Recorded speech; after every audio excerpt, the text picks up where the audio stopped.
Assalamu alaikum students. I am Dr. Chaman Nasrullah. The learning objectives of today's lecture are, by the end of this lecture, students would be able to describe the definition and causes of pleural effusion and ascites. They would be able to describe what is the heart failure, its causes, various types and consequences. Abnormal accumulation of excess fluid in the body spaces, that is the pericardial sac or a joint space, is often associated with inflammatory, infective or obstructive conditions and is generally referred to as an effusion. Ascites is the accumulation of excess fluid in the peritoneal cavity. The most common causes of ascites include liver failure when plasma protein synthesis is reduced, obstruction of abdominal lymph nodes, draining the peritoneal cavity, or various inflammatory conditions. This includes malignant disease because many tumors release pro-inflammatory mediators. Pleural effusion is the excess serous fluid in the pleural cavity. This is usually due to the infection or inflammation of the pleura or because of left ventricular failure, which increases pressure in the pulmonary circulation because the left ventricle is not able to pump out all the blood returning to it from the lungs. Now, what is heart failure? The heart is described as failing when the cardiac output is unable to maintain the circulation of sufficient blood to meet the needs of the body. In mild cases, cardiac output is adequate at rest and becomes inadequate only when increased cardiac output is required, that is during exercise. Heart failure may affect either side of the heart, but since both sides of the heart are part of one circuit, when one half of the pump begins to fail, it frequently leads to increased strain on and eventual failure of the other side of the heart. The main clinical manifestations depend on which side of the heart is mostly affected. Left ventricular failure is more common than the right one because of the greater workload of the left ventricle.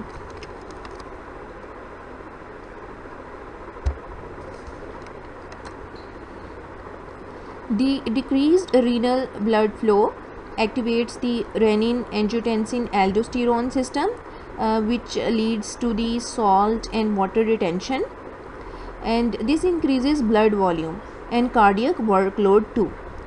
The direct vasoconstrictor action of angiotensin II increases peripheral vascular resistance, and this mechanism puts further strain on the failing heart.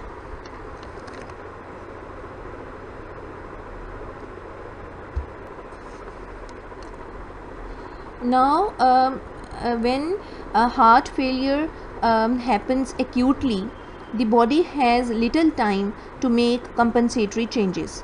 But if the heart fails over a period of time, and then a lot of compensatory changes occur to maintain cardiac output and tissue perfusion, especially of the vital organs. The cardiac muscle fibers enlarge and increase in number, which makes the walls of the chambers thicker. The heart chambers enlarge.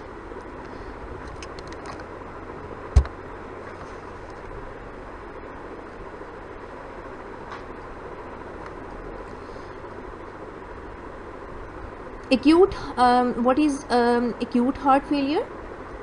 A sudden decrease in the output of blood from both ventricles causes acute reduction in the oxygen supply to the tissues.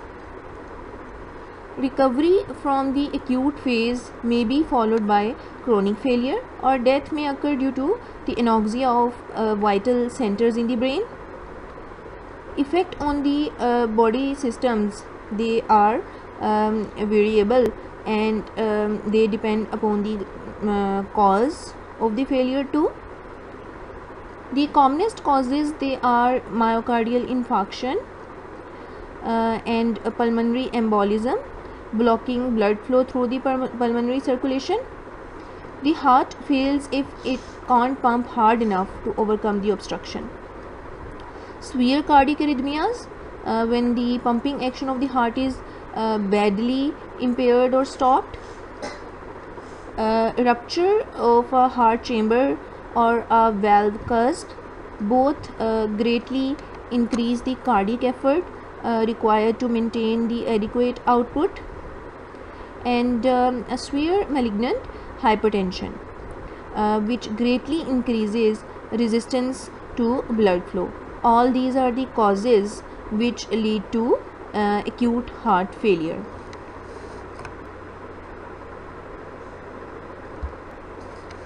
Now, chronic heart failure develops gradually, and in the early stages, there may be no symptoms because compensatory changes occur, as I have discussed before. When further compensation is not possible, there is a gradual decline in the myocardial efficiency. The underlying causes include degenerative heart changes with advancing age, and many chronic conditions, that is anemia, lung diseases, hypertension, or cardiac diseases.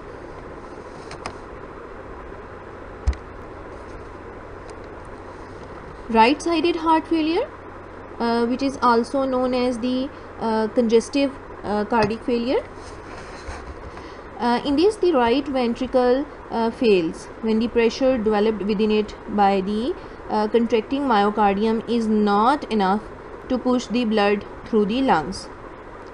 When compensation has reached its limits and the ventricle can no longer empty completely, the right atrium and venae cavae become congested with blood, and this is followed by congestion throughout the venous system.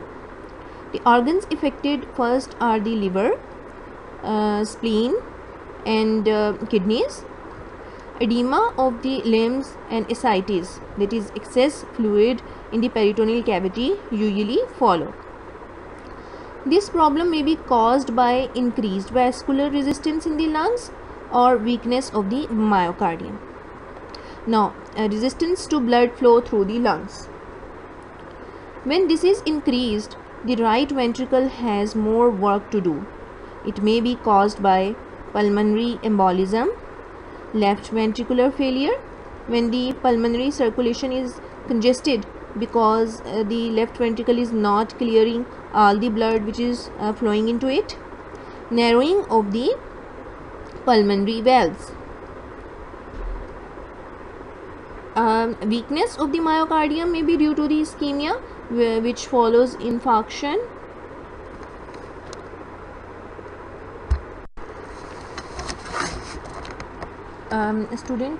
This is a diagram showing a complete heart, all of its four chambers, but here you will only focus on the right side of the heart. You can see right atrium, right ventricle, both of them, they are separated by right atrioventricular valve. The mechanism by which the right heart works, you know already. Right atrium receives the blood from whole of the body through superior vena cava and inferior vena cava. These two greater veins, they drain the deoxygenated blood into the right atrium, and then right atrium, the blood from the right atrium that goes to the right ventricle by passing through the right atrioventricular valve. And when right ventricle contracts, then blood goes to the pulmonary arteries, and then it goes to the lungs for the oxygenation, and in this way it has to pass through the pulmonary valves. Now if there is pulmonary embolism or there is the stenosis of the pulmonary valves, then right ventricle will have to apply more force to pump the blood to the lungs, and obviously in this process right ventricle will ultimately fail. If there is any weakness of the right ventricle, then it will not be able to pump the blood efficiently into the pulmonary circulation, and there is ultimately failure of the right ventricle, and as it happens in case of the ischemia or infarction. In all these processes, when there is the failure of the right ventricle, actually the blood is pulled up in the right side of the heart, in the right ventricle, right atrium, and ultimately a back pressure develops in the major veins, that is superior vena cava and inferior vena cava. And this is the pooling of the blood in the greater veins that leads to the appearance of the various symptoms of the right sided heart failure.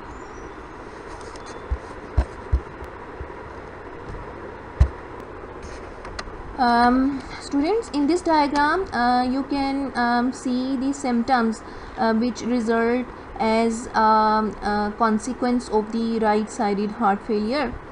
Here you can see that there is ascites, there is hepato and splenomegaly.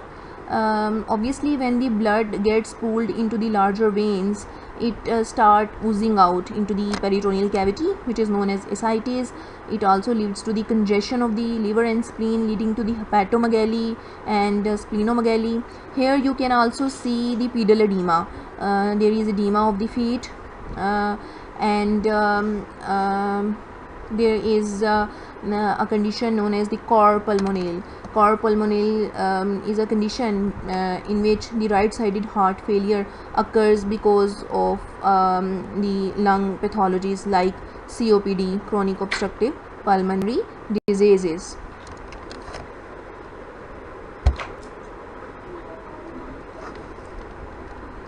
Now what is left sided heart failure?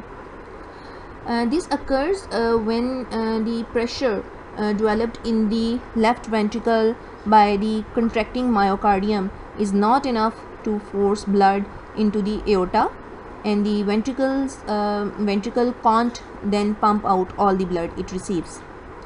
The causes include ischemic heart disease, which reduces the efficiency of the myocardium, and hypertension when the heart's workload is increased because of raised systemic resistance. Disease of the mitral and or aortic valves may prevent efficient emptying of the heart chambers, so that myocardial workload is increased. Failure of the left ventricle leads to dilatation of the atrium and an increase in the pulmonary blood pressure. This is followed by a rise in the blood pressure in the right side of the heart and eventually systemic venous congestion.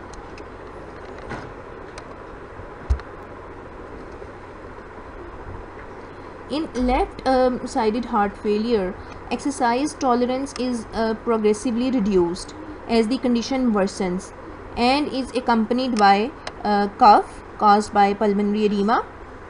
The sufferer is easily tired and is likely to have poorly perfused peripheral tissues and low blood pressure. Congestion in the lungs leads to pulmonary edema and dyspnea, often most severe at night. This paroxysmal nocturnal dyspnea may be due to the raised blood volume, as fluid from the peripheral edema is reabsorbed when the patient slips down in the bed during sleep. And various disorders of the heart valves, they also lead to the left-sided heart failure. The heart valves prevent backflow of the blood in the heart during the cardiac cycle. The left atrioventricular and aortic valves are subjected to greater pressures than those on the right side, and are therefore more susceptible to damage. Distinctive heart sounds arise when the valves close during the cardiac cycle. Damaged valves generate abnormal heart sounds which are called as murmurs. A severe valvular disorder causes heart failure. The most common causes of valvular defects are rheumatic fever, fibrosis following inflammation, and congenital abnormalities.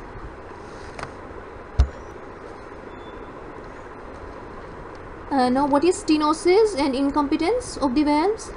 Stenosis is basically the narrowing of a valve opening, impeding blood flow through the valve. It occurs when inflammation and incrustations roughen the edges of the cusps so that they stick together, narrowing the valvular opening. When healing occurs, a fibrous tissue is formed which shrinks as it ages, increasing the stenosis and leading to incompetence. What is incompetence? Incompetence is also called as regurgitation. This is a functional defect caused by the failure of a valve to close completely, allowing blood to backflow into the ventricle when it relaxes.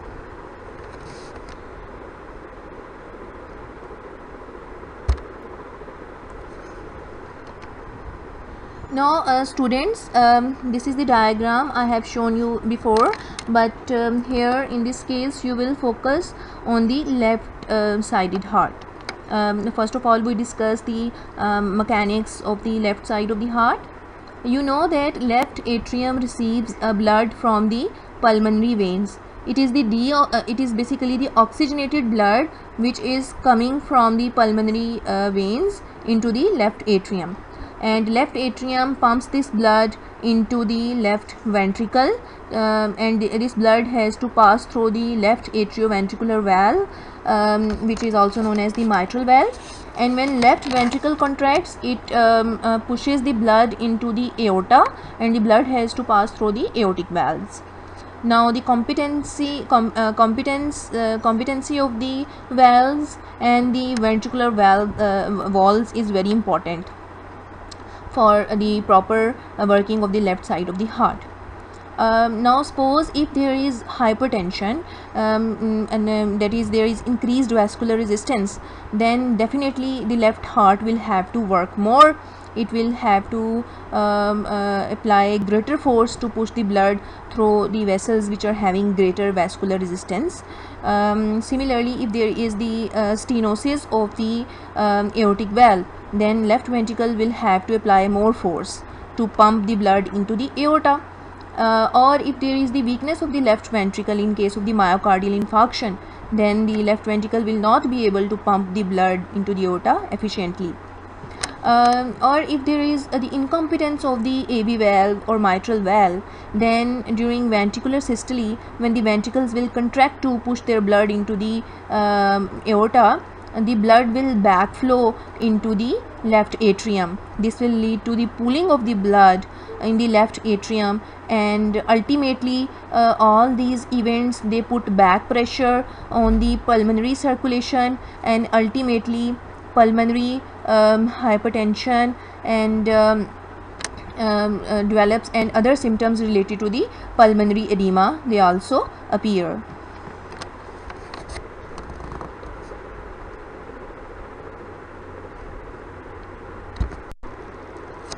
Okay students, in this diagram you can see the features of left-sided heart failure. There is paroxysmal nocturnal dyspnea, that is dyspnea on lying down when the patient lies at the bed at the sleep time. Nocturnal means at the night time. Dyspnea means breathlessness. Paroxysmal mean which occurs in paroxysms. Then there is definitely pulmonary congestion because of the accumulation of the blood in the pulmonary vessels. There is pulmonary edema, and this edema results in the coughing, and there is also the production of the sputum, which is sometimes tinged with the blood. There is increased respiratory rate. There is restlessness, orthopnea, that is dyspnea on lying down. That's why the patient feels comfort while bending forward. There is tachycardia, means increased heart rate. There is exertional dyspnea. This dyspnea is in severe cases occurs even on mild exertion, like the patient just climbs up 1 or 2 or 3 steps of the stairs, and then he feels dyspneic or breathless. There is fatigue. There is cyanosis. This cyanosis is because of the poor oxygenation of the blood by the lungs. Obviously there is edema in the lungs, and their normal function of the oxygenation of the blood is affected badly, and the deoxygenated blood that leads to the cyanosis.